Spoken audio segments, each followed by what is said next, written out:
now I start the car, it will automatically jump to 3D view and will turn around.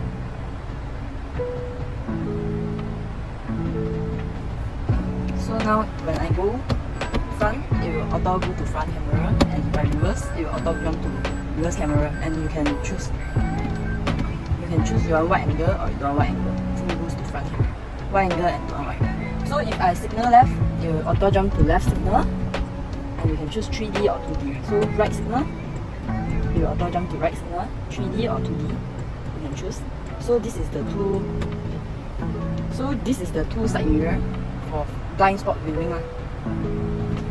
So you can have recording for 4 camera, left, right, front and back camera, and you can snap photo also. So this is the 3D view.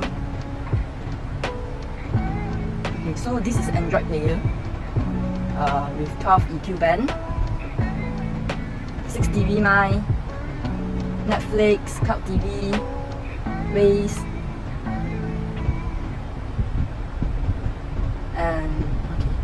and YouTube.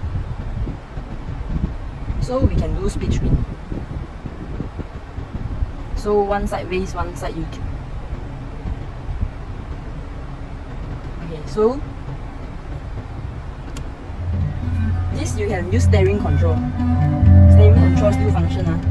All steering control. So if I go to music, I can change song using here. My steering control. Mode can choose you want to go to which app. Radio all very clear. Can set 18 radio, no problem.